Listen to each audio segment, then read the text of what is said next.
स्वागत है आपका द पॉइंट ग्रोथ इंस्टीट्यूट में।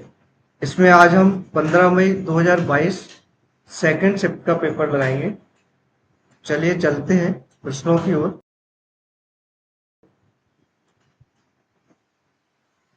पहला प्रश्न है आपका, एक कंप्यूटर प्रोग्राम जो एक समय पर एक प्रोग्राम को निर्देश को एक प्रोग्राम निर्देश को मशीन भाषा में अनुवाद करता है, क्या कहलाता है? ये पूरे प्रोग्राम को एक साथ कन्वर्ट करने की बात की जा रही है। इस स्थिति को क्या कहा जाता है? इंटरप्रेटर। कंपाइलर जो होता है वह एक प्रोग्राम को लाइन बाय लाइन कन्वर्ट करता है, कंपाइलर। और असेंबलर जो होता है उसका उपयोग असेंबली भाषा को मशीनी भाषा में कन्वर्ट करने के लिए किया जाता है। अगला प्रश्न देखते हैं। एक इंफॉर्मेशन सिस्टम में अल्फा न्यूमेरिक डेटा सामान्यतः किसका रूप होता है? आपको अल्फा न्यूमेरिक डेटा के संबंध में बताना है। अल्फा न्यूमेरिक में इनमें से क्या क्या होता है? अक्षर और संख्याएं दोनों इसमें शामिल होते हैं, यानी अल्फाबेट और नंबर्स, इनको कहा जाता है अल्फा न्यूमेरिक डेटा।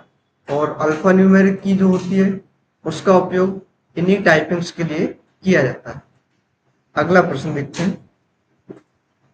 एटीएम निम्नलिखित में से किस श्रेणी के एम्बेडेड सिस्टम में आते हैं? एटीएम के संबंध में आपको बताना है इनमें से कौन सी श्रेणी के संदर्भ में आते हैं।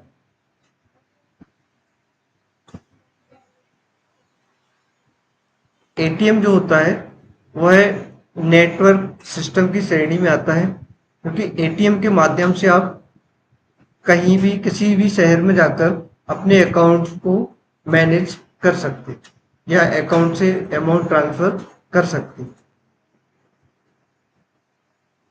अगला प्रश्न देखते हैं। को यूनिक्स में कमांड लाइन इंटरप्रेटर के रूप में जाना जाता है। कमांड लाइन इंटरप्रेटर के रूप में जाना जाता है किसमें? यूनिक्स में। तो आपको बताना है सेल। सेल जो होता है वह यूनिक्स ऑपरेटिंग सिस्टम में कमांड लाइन इंटरप्रेटर के रूप में जाना जाता है। अगला प्रश्न देखते हैं। निम्नलिखित में से किस एमएस ऑफिस सॉफ्टवेयर का उपयोग पेशेवर गुणवत्ता वाले डॉक्यूमेंट्स जैसे पत्र, रिपोर्ट, रिज्यूम आदि बनाने के लिए किया जाता है, और यह आपको नए या मौजूदा डॉक्यूमेंट्स को संपादित या एडिट करने की अनुमति भी आपको देता है। ऐसा कौन सा डॉक्यूमेंट्स है? एमएस वर्ड जो होता है इसको वर्ड प्रोसेसर सॉफ्टवेयर भी कहा जाता है। इसका उपयोग डॉक्यूमेंट्स बनाने के लिए और उसको एडिट करने या मॉडिफाई करने में भी इनका उपयोग किया जाता है। अगला प्रश्न देखते हैं। हार्ड डिस्क में प्रत्येक ट्रैक को एक अदृश्य बैच आकार के खंड में विभाजित किया जाता है, जिसे क्या कहा जाता है? तो हार्ड डिस्क के साथ जो होता है वो ट्रैक और सेक्टर में उसके पार्ट्स बटे होते हैं, जिसमें डेटा को लिखा जाता है। हार्ड डिस्क के संदर्भ में ट्रैक और सेक्टर। अगला प्रश्न देखते हैं। एक प्रक्रिया के बाइंडिंग और अनबाइंडिंग को केंद्रीय प्रोसेसिंग यूनिट यानी सेंट्रल प्रोसेसिंग यूनिट की एक रेंज में इनेबल किया जाता है। बाइंडिंग और अनबाइंडिंग के संदर्भ में सीपीयू में इनमें से कौन सी प्रोसेस होती है?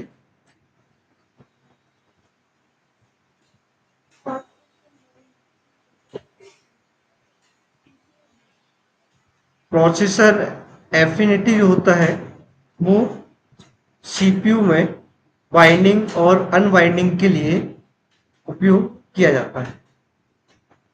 Processor affinity. अगला प्रश्न देखिए, फिंगरप्रिंट चेहरे की छवियां, आइरिस और आवाज जैसी विशेषताओं की पहचान करने की तकनीक का उपयोग निम्नलिखित में से किस में किया जाता है? तो आपको बताना है बायोमेट्रिक प्रणाली। बायोमेट्रिक प्रणाली में आपकी पहचान की जाती है फिंगरप्रिंट के माध्यम से, फेस से और आंखों की रेटिना वगैरह से आपकी पहचान इसमें की जाती है। अगला प्रश्न देखिए, ब्लू-रे प्रारूप द्वारा उपयोग किए जाने वाले नीले लेजर की तरह डीवीडी प्रारूप द्वारा उपयोग किए जाने वाले लाल लेजर की तुलना में काफी हद तक कम होती है। तो ये आपको पता होना चाहिए। अगर इनमें से पूछा जाता है कि किस डिवाइस की मेमोरी ज़्यादा होती है, ब्लू-रे डिस्क की या फिर डीवीडी की, किसकी स्टोरेज क्षमता ज़्यादा होती है? ब्लू-रे डिस्क की। अगला प्रश्न देखते हैं, सेंट्रल प्रोसेसिंग यूनिट के संदर्भ में निम्नलिखित में से कौन सा भाग होता है? सीपीयू में आपको बताना है इनमें से कौन सा भाग होता है सीपीयू में। सीयू और एएलयू जो होता है वो आपका सीपीयू में शामिल होता है। अगला प्रश्न देखते हैं, निम्नलिखित में से कौन सा एक मुफ्त ब्लॉग होस्ट है? आपको बताना है इनमें से फ्री वाला वेब होस्ट कौन सा है?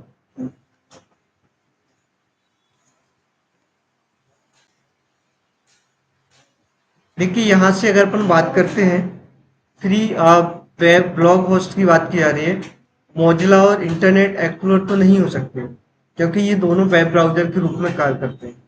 अब GoDaddy और वर्डप्रेस बचता है, इसमें से आपको बताना है। तो इन दोनों में से वर्डप्रेस जो होता है वो आपका फ्री ब्लॉग होस्ट के रूप में कार्य करता है। अगला प्रश्न देखते हैं,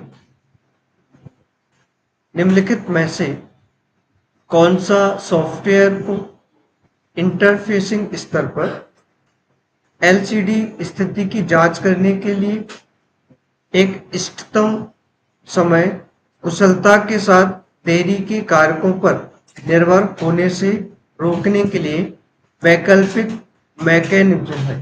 ये आपको बताना है कि जब भी कोई सॉफ्टवेयर को एक्सेस किया जाता है उसमें एलसीडी की स्थिति में एलसीडी स्थिति जानने के लिए सबसे अच्छा और सबसे उचित कौन सा ऑप्शन इनमें से है? कम समय में तेज डिस्प्ले को अपडेट करना नहीं होगा। ये घड़ी की आवृत्ति और क्लॉक फ्रीक्वेंसी जो होती है उसका संबंध एलसीडी से तो नहीं है, है ना? और डेटाबेस के DB7 बिट की होले, तो ये आपका इसका आंसर रहेगा। ये आपके लिए नया क्वेश्चन है थोड़ा सा एलसीडी के संदर्भ में, तो आपको याद रखना है डेटाबेस की DB7 बिट की पोलिंग।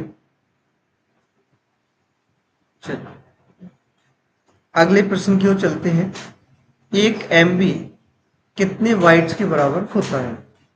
ये आपको बताना है एक एमबी कितने बाइट्स के बराबर होता है। तो आपको यहाँ पर क्या करना है, एक एमबी में 1024 केबी होते हैं और एक केबी में 1024 बाइट्स होते हैं। तो आपको 1024 का मल्टीप्लाई 1024 में जब आप करेंगे तो आपको याद रखना है कि जब भी बड़ी यूनिट से छोटी यूनिट में वैल्यू पूछी जाती है हमेशा आपको मल्टीप्लाई करना है। अब कितनी बार मल्टीप्लाई करना है तो वो आपको यूनिट की स्टेप देखना पड़ेगी कि कौन सी यूनिट के संदर्भ में वो आपसे पूछ रहे हैं। अगला प्रश्न देखिए, लगभग सभी आधुनिक सुपर कंडक्टिंग एमआर स्कैनर में उपयोग किए जाने वाला कंडक्टर है। आपको बताना है कि अभी जो प्रेजेंट टाइम में या आधुनिक रूप में जो एमआर स्कैनर का उपयोग किया जाता है, उसमें कौन से कंडक्टर का उपयोग किया जाता है। नियोबियम और टाइटेनियम, इसका उपयोग अभी लेटेस्ट जो एमआर स्कैनर जो किए जाते हैं उनमें इसका उपयोग किया जाता है। अगला प्रश्न देखते हैं, निम्नलिखित में से कौन सा एक ऑप्टिकल स्टोरेज डिवाइस नहीं है। तो आपको इनमें से बताना है कि कौन सा ऑप्टिकल डिवाइस नहीं है। स्टोरेज डिवाइस ऑप्टिकल वाला कौन सा नहीं है। यूएसबी जो होता है वो आपका स्टोरेज डिवाइस नहीं है। फिर यूएसबी किस प्रकार की स्टोरेज डिवाइस में आता है। ये फ्लैश मेमोरी के अंतर्गत आता है। डीवीडी, ब्लूरे डिस्क और सीडी, ये सभी जो हैं वो आपके ऑप्टिकल डिस्क के अंतर्गत आते हैं। ऑप्टिकल डिस्क के साथ साथ ये आपके सेकेंडरी स्टोरेज भी है ना। सेकेंडरी स्टोरेज इनमें से सभी है। अगला प्रश्न देखते हैं, वीबी स्क्रिप्टिंग भाषा में लिखी गई विजुअल बेसिक स्क्रिप्ट को सहेजने के लिए किस फाइल फॉर्मेट का उपयोग किया जाता है। तो आपको पता होना चाहिए कि वीबी स्क्रिप्टिंग भाषा जो होती है एक हाई लेवल लैंग्वेज है, और इस भाषा में जिन प्रोग्रामों को लिखा जाता है उन प्रोग्रामों को सेव करने के लिए किस एक्सटेंशन फाइल का उपयोग किया जाता है। डॉट बीवीएस जो होता है स्क्रिप्टिंग लैंग्वेज में लिखे गए प्रोग्रामों को सेव करने के लिए एक फाइल फॉर्मेट का उपयोग करता है। अगला प्रश्न देखते हैं, केवल टेलीविजन सिस्टम केबल पर डेटा संचारित करते हैं। आपको बताना है कि टेलीविजन के संदर्भ में डेटा संचार करने के लिए कौन सी केबल का उपयोग किया जाता है।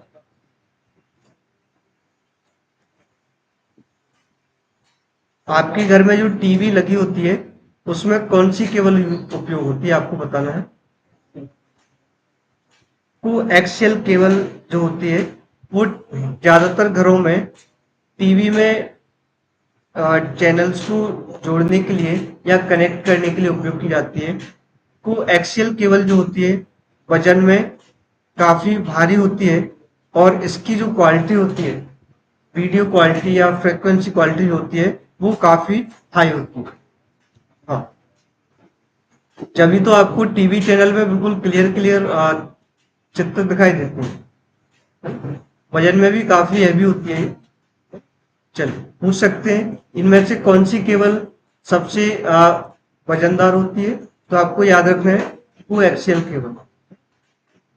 अगला प्रश्न देखते हैं, टोपोलॉजी में प्रत्येक नोड कम से कम एक अन्य नोड से जुड़ी होती है और सामान्यतः एक से अधिक नोड से जुड़ी होती है, और प्रत्येक नोड अन्य नोड को संदेश भेजने के और प्राप्त करने में सक्षम होता है।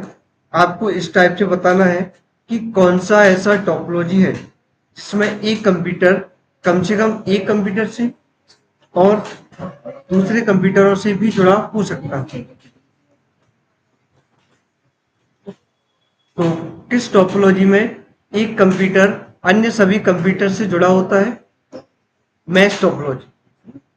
मैश टोपोलॉजी जो होती है वो काफी महंगी और काफी भरोसेमंद टोपोलॉजी होती है। महंगी इसलिए होती है क्योंकि इसमें बहुत सारी केबल्स का उपयोग करना होता है, और भरोसेमंद इसलिए होती है क्योंकि ये आप आसपास के सभी डिवाइसेस से या नोड से जुड़ा होता है। इसमें डेटा फेल होने का चांस नहीं होता। अगला प्रश्न देखते हैं, वायरस फाइल के आकार को, यानी आपको यहाँ पे वायरस का नाम बताना है। कि फाइल के आकार को बिना परिवर्तित किए फाइल के रिक्त खंडों का उपयोग करके फाइल को संक्रमित कर सकता है और उन्हें पहचानना और अधिक कठिन हो जाता है। मैं आपको बताना है कि कौन सा वायरस जो होता है उसका उपयोग फाइल के आकार को बिना परिवर्तित किए खाली जगह पर फाइल को वायरस प्रभावित करके और उनको संक्रमित करता है। देखिए यहाँ पे अगर बात की जाए तो मेमोरी और जो एमबीआर जो होता है ये मेमोरी ही है दोनों। अब इनमें से आपको स्टेल्थ वायरस और कैविटी वायरस में से आपको बताना है। तो स्टेल्थ वायरस अगर आपने पढ़ा होगा तो ये अपने आप में एक गुप्त वायरस होता है ना, जिसकी पहचान करना थोड़ा सा मुश्किल होता है। लेकिन ये वायरस जब भी एक्टिव होता है जब किसी फाइल को इसके ऊपर रन किया जाता है। लेकिन कैविटी वायरस जो होता है उसका उपयोग फाइल के अंदर खाली जगहों पर अपना प्रभाव छोड़ता है। अगला प्रश्न देखते हैं। उपयोगकर्ता बूट सीक्वेंस के क्रम को किस डिवाइस सेटअप द्वारा बदल सकते हैं? आपको बताना है कि किस डिवाइस सेटअप का उपयोग करके आप बूट सीक्वेंस को बदल सकते हैं। इनमें से बायोस जो ऑप्शन होता है उसका उपयोग करके आप बूट सीक्वेंस को बदल सकते हैं। अगला प्रश्न देखते हैं। स्पूल का पूर्ण रूप है ना साइमल्टेनियस पेरिफेरल्स। फिर आपको बताना है ऑनलाइन कि इनमें से कौन सा वर्ड खाली छोड़ा जा रहा है।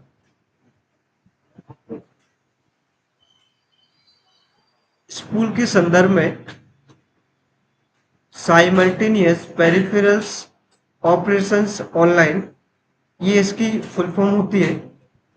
आपको याद रखना है इसको।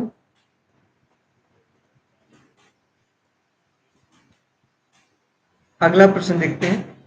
डॉट मैट्रिक प्रिंटर की आउटपुट गुणवत्ता को किसमें मापा जाता है? आपको डॉट मैट्रिक के संदर्भ में आपको बताना है कि उनकी क्वालिटी को किसमें मापा जाता है। डॉट मैट्रिक प्रिंटर्स की क्वालिटी को डीपीआई जो होता है वो किसी भी प्रिंटर की पिक्चर क्वालिटी या आउटपुट क्वालिटी को मापने के लिए इसका उपयोग किया जाता है। और डीपीआई का उपयोग यानी डॉट्स पर इंच स्क्रीन रिजोल्यूशन को नापने के लिए भी इसका उपयोग किया जाता है। अगला प्रश्न देखते हैं।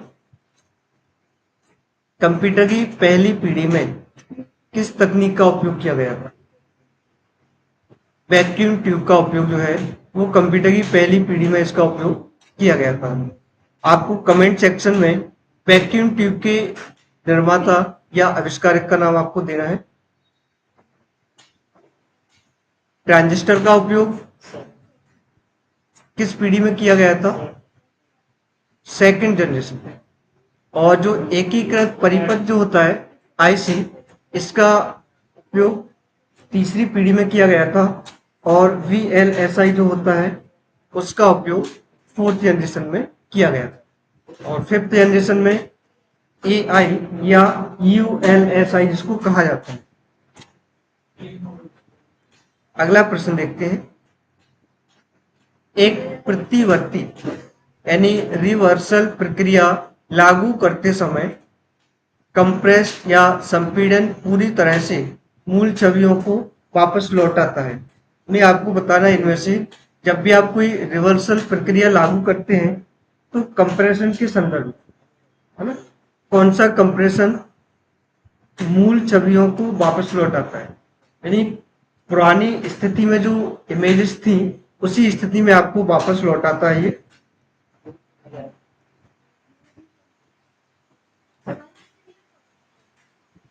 पुरानी स्थिति में जैसे आपने किसी फाइल को कंप्रेस कर दिया, अब आप जब आप उसको अनकंप्रेस्ड करोगे या अनजिप करेंगे तो पुरानी स्थिति में आ जाएगा बिना डेटा को नुकसान पहुंचाए। हाँ, इस संदर्भ में क्या होगा, लूज लेस कंप्रेशन जो होता है वो डेटा को बिना किसी हानि के वापस पुरानी स्थिति में आपको लौटाता है। अगला प्रश्न देखते हैं।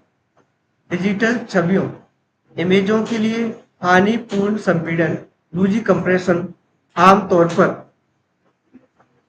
पर उपयोग किए जाने वाला तरीका है, विशेष रूप से उन छवियों के लिए जो डिजिटल फोटोग्राफी द्वारा निर्मित किया जाता है। तो आपको यहाँ पर बताना है कि ऐसी कौन सी इमेजेस हैं जिनका उपयोग लूजी कंप्रेशन के लिए आमतौर पर किया जाता है।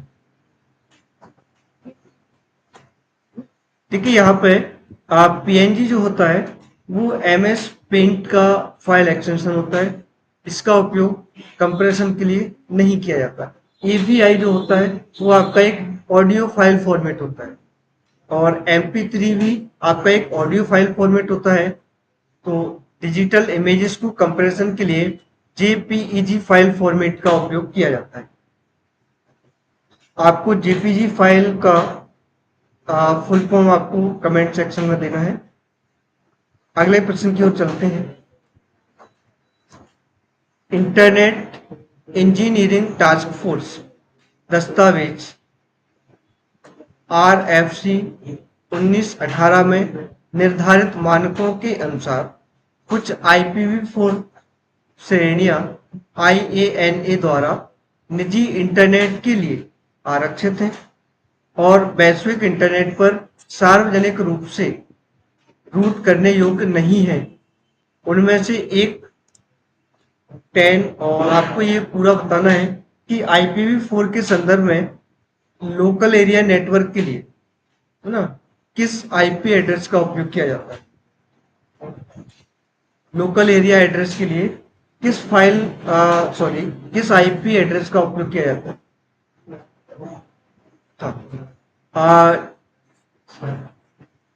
लोकल एरिया के लिए 10.2555 का उपयोग अपना किया जाता है। तो आप चेक कीजिए, जब भी आपकी कोई फिक्स डिवाइस जो होती है, जैसे कैमरे जो होते हैं घरों में लगे होते हैं, उनका आईपी एड्रेस आप चेक कीजिएगा तो ये आपको आईपी एड्रेस मिल जाएगा। या प्रिंटर के संदर्भ में भी जब आप आईपी एड्रेस चेक कीजिएगा तब भी आपको इसी तरह का आईपी एड्रेस देखने को मिलेगा। अगले प्रश्न की ओर चलते हैं। डिफॉल्ट प्रिंटर सेटिंग का क्या लाभ होता है, आपको बताना है। अगर कोई प्रिंटर डिफॉल्ट रूप से सिलेक्ट है उसका क्या लाभ होता है।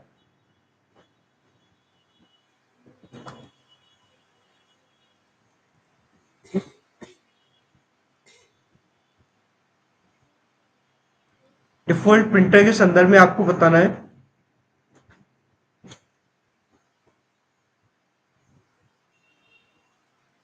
बताइए, जरा आंसर बताइए इसका।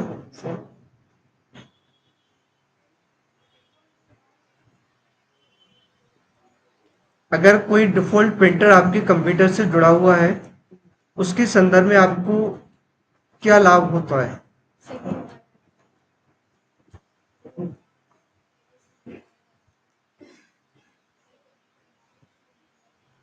देखिए, जब भी कोई प्रिंटर आपके कंप्यूटर से डिफॉल्ट रूप से जुड़ा हुआ है उसमें यह आपका समय बचाता है।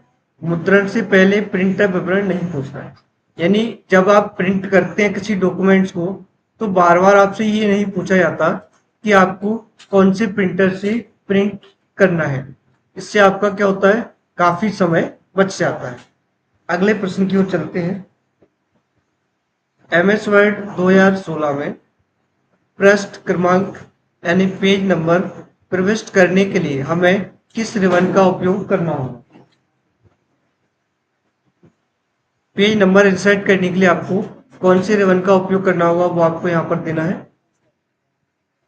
इंसर्ट मेन्यू के माध्यम से आप किसी भी डॉक्यूमेंट्स में पेज इंसर्ट कर सकते, पेज नंबर सॉरी। अगला प्रश्न देखते हैं।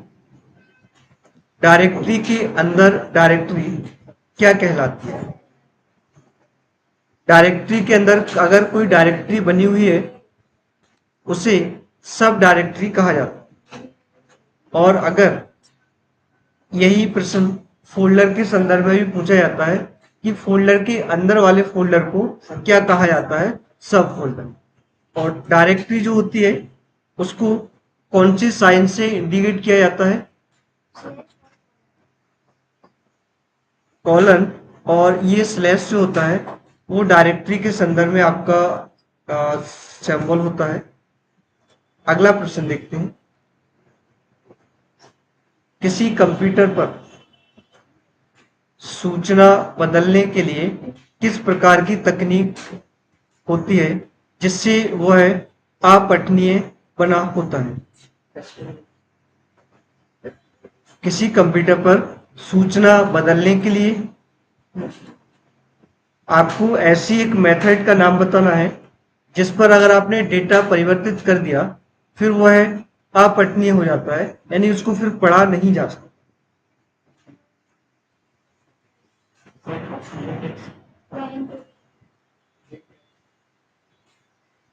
देखिए, अगर आप किसी डेटा को एनक्रिप्ट कर देते हैं तो उस संदर्भ में आप उस डेटा को पढ़ नहीं सकते, है ना? क्योंकि जो एन्क्रिप्शन होता है ये आपका सिंपल टेक्स्ट में होता है और सिंपल टेक्स्ट को पढ़ने के लिए एक विशेष सॉफ्टवेयर का उपयोग किया जाता है ना? चलिए।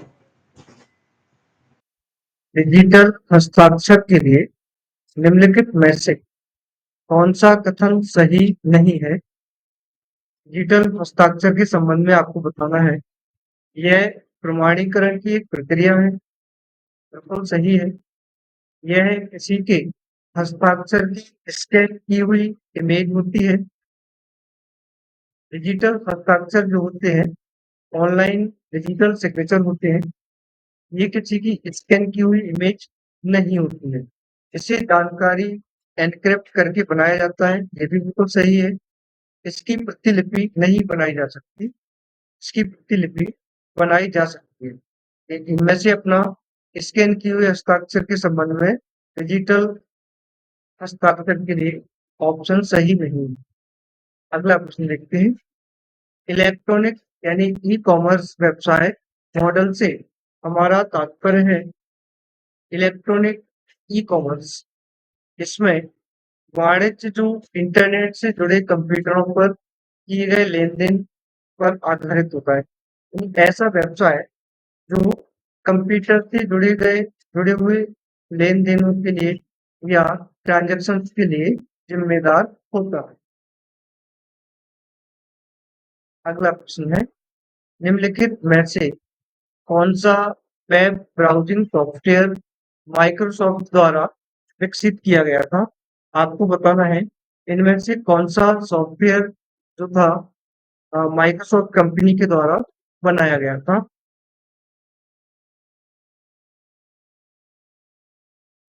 माइक्रोसॉफ्ट कंपनी के द्वारा बनाया गया सॉफ्टवेयर आपका इंटरनेट एक्सप्लोरर है।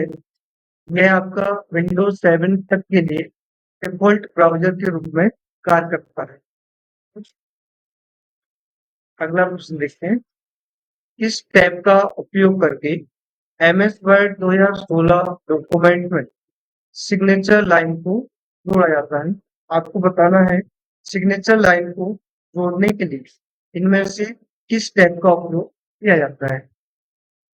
सिग्नेचर लाइन के लिए जितने भी ऑब्जेक्ट होते हैं सभी को इंसर्ट करने के लिए या जोड़ने के लिए इंसर्ट टैब का ही उपयोग किया जाता है। अगला प्रश्न देखते हैं। पावर पॉइंट प्रस्तुति के निम्न में से किस दृश्य का उपयोग मुद्रण दृश्य में किए जा सकने वाले परिवर्तनों की तुलना में अधिक विशिष्ट स्लाइड लेआउट और स्वरूपण परिवर्तन करने के लिए किया जाता है? तो आपको बताना है ऐसी कौन सी स्लाइड है जिसके माध्यम से परिवर्तनों की तुलना में अधिक विशिष्ट स्लाइड लेआउट आपको देखने को मिलते हैं। हैंड आउट स्लाइड जो होता है उसमें आप अ, परिवर्तनों के लिए उनका उपयोग कर सकते हैं। अगला प्रश्न देखिए, एमएस एक्सेल बबल चार्ट के मामले में कौन सा कथन गलत है? आपको बबल चार्ट के संबंध में बताना है कौन सा कथन गलत है। बबल चार्ट सेट की तुलना में तब करता है जब दो के बजाय तीन मान मौजूद हों। बबल चार्ट के संबंध में ये कथन आपका सही है। बबल चार्ट विभिन्न वर्गों के मानों की तुलना करता है? नहीं, केवल दो या तीन मान जब होते हैं उनकी तुलना ये करता है।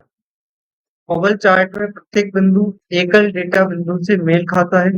ये भी बिल्कुल सही है बबल चार्ट के संदर्भ में।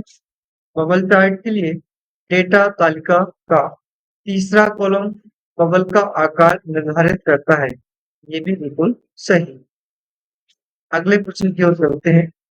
आउटलुक विंडो का निम्नलिखित में से कौन सा साइंटरफेस घटक आउटलुक 2013 में कैलेंडर, टास्क, कॉन्टेक्ट और मेल फोल्डर प्रदर्शित करता है? आपको बताना है कौन सा पेन जो होता है वो calendar, task, contact, mail folder आदि चीजें प्रदर्शित करता है। नेविगेशन पेन जो होता है इसका उपयोग इन सभी को प्रदर्शित करने के लिए किया जाता है। Navigation pane. अगला प्रश्न देखते हैं। एमएस वर्ड 2007 में पेज सेटअप डायलॉग्स के नीचे अप्लाई टू विकल्प है जहां चुना जाता है। इसके उपयोग करने पर वर्ड सम्मिलित बिंदु पर एक पृष्ठ ब्रेक बनाता है और ब्रेक के बाद ही नई सेटिंग का उपयोग शुरू करता है। तो आपको बताना है ऐसा कौन सा ऑप्शन है जो पेज सेटअप डायलॉग में ओपन होता है और इसके साथ ही नए पेज को ब्रेक करके बनाया जाता है। इस पॉइंट फॉरवर्ड जो ऑप्शन होता है इसका उपयोग आप पेज सेटअप डायलॉग में पेज ब्रेक के लिए कर सकते हैं। अगला प्रश्न है एमएस वर्ड 2013 में निम्नलिखित में से किस समूह में लाइन स्पेसिंग विकल्प मौजूद होता है? आपको बताना है कौन से ग्रुप में लाइन स्पेसिंग ऑप्शन आपको मिलता है।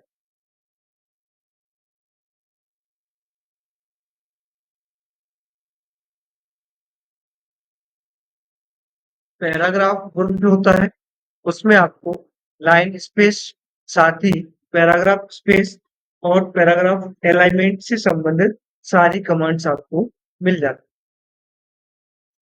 अगला प्रश्न देखते हैं।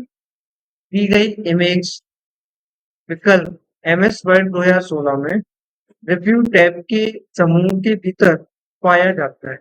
आपको बताना है ये जो ऑप्शन यहाँ पे दिखाई दे रहा है ये रिव्यू टैब के कौन से ग्रुप में आपको मिलता है। स्पेलिंग से संबंधित डायग्राम आपको दिया हुआ है।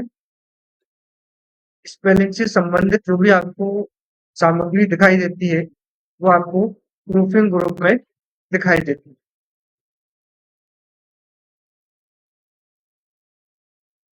अगले प्रश्न की ओर चलते हैं। एमएस वर्ड 2016 में टेक्स्ट फॉर्मेटिंग के संदर्भ में line spacing setting single space line होती है। आपको बताना है जब भी टेक्स्ट फॉर्मेटिंग की जाती है उसमें सिंगल लाइन स्पेस या सिंगल स्पेस के लिए किसका उपयोग किया जाता है? तो सिंगल लाइन स्पेस जो होता है अपने आप में सिंगल ही होता है और उसको एक लाइन के रूप में अलग किया जाता है। अगला प्रश्न देखते हैं। निम्नलिखित में से किस कंपनी ने पिंक सर्च इंजन लॉन्च किया? आपको बताना है कौन सी कंपनी ने पिंक जो है सर्च इंजन को लॉन्च किया गया? Pink search engine.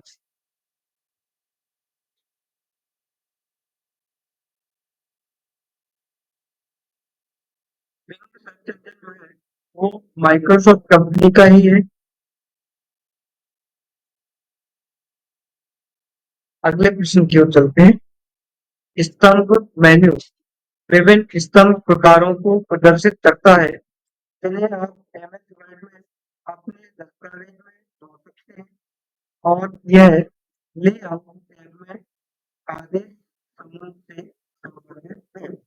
आपको बताना है स्तंभ मेन्यू में एमएस के क्या सही है।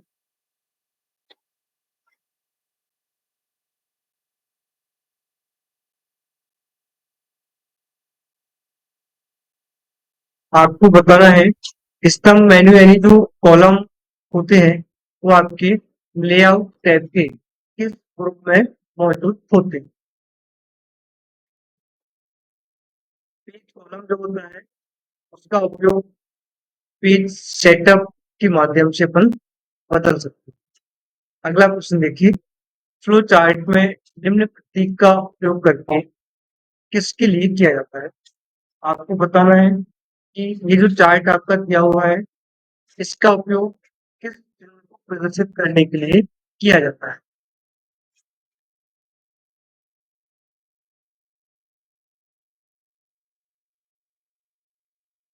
फ्लो चार्ट का उपयोग जो है वो डिसीजन मेकिंग के संदर्भ में किया जाता है।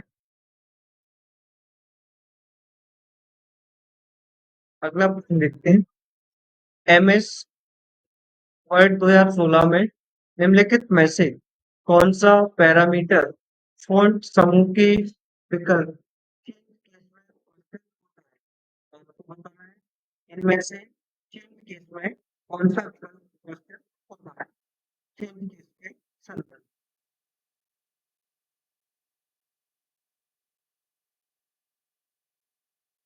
चेंज केस में आपको याद हो कि टोटल कितने प्रकार के केस होते हैं।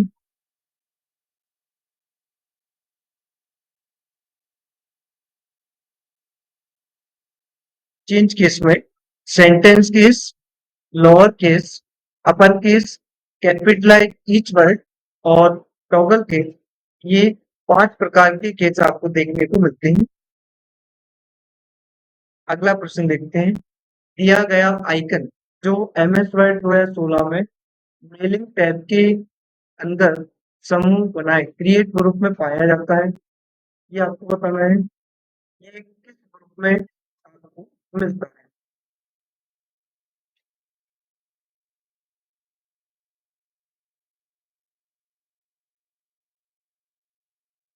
ये आपको लेवल ग्रुप में मिलता है। क्रिएट ग्रुप के अंतर्गत लेवल ऑप्शन में आपको ये दिखाई देता है। अगला प्रश्न देखते हैं। दी गई विंडो तब प्रदर्शित होती है जब लेटर मेल मर्जिंग के तीसरे चरण में रेडियो बटन इनेबल होता है। तो आपको बताना है कि जो विंडो दी गई है ये विंडो आपको कब प्रदर्शित होती है। मौजूदा सूची का उपयोग करें या आउटलेट संपर्कों को चुनें। एक नई सूची टाइप करें। इस प्रकार की विंडो न्यू एड लिस्ट यहाँ पर आपको एक नई सूची को टाइप करने की परमिशन दी जाती है।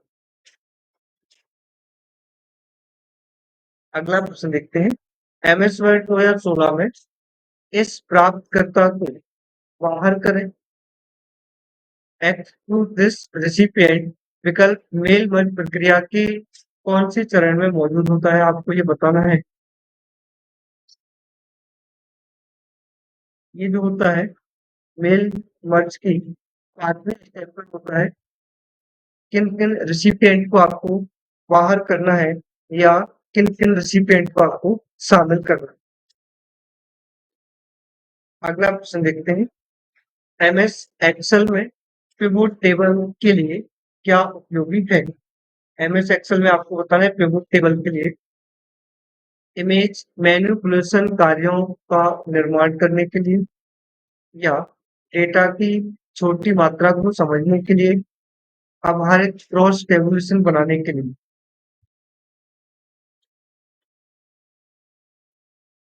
पिवोट टेबल जो होती है वो अनवेटेड क्रॉस टेबुलेशन बनाने के लिए उपयोग की जाती है।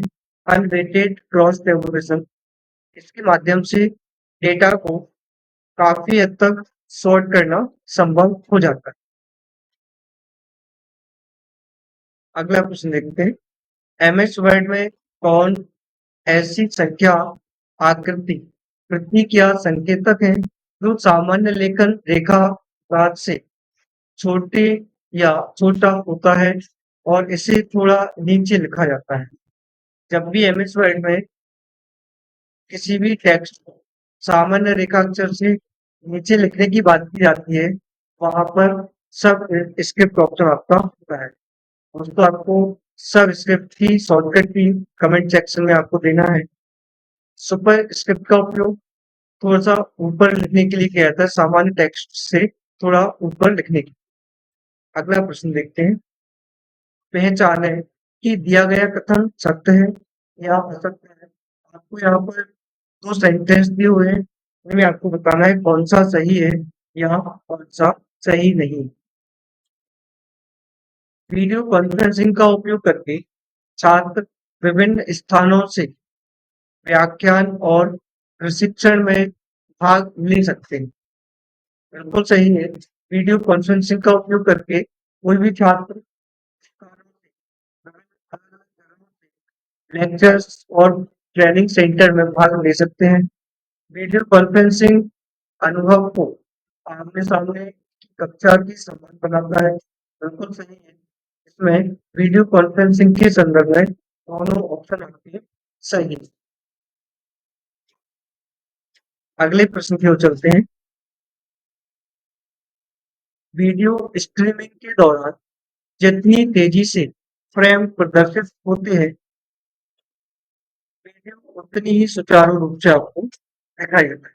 वीडियो स्ट्रीमिंग के संदर्भ में बात की जा रही है, जितनी तेजी से फ्रेम प्रदर्शित होंगे, वीडियो क्वालिटी या वीडियो उतना ही व्यवस्थित रूप से और उतना ही फास्ट आपको दिखाई देगा। तो ये आपका आज का पेपर हुआ। इसमें आप अपना स्कोर कमेंट सेक्शन में आप बताइएगा। वीडियो अच्छा लगा हो तो लाइक, शेयर एंड सब्सक्राइब जरूर कीजिए। धन्यवाद।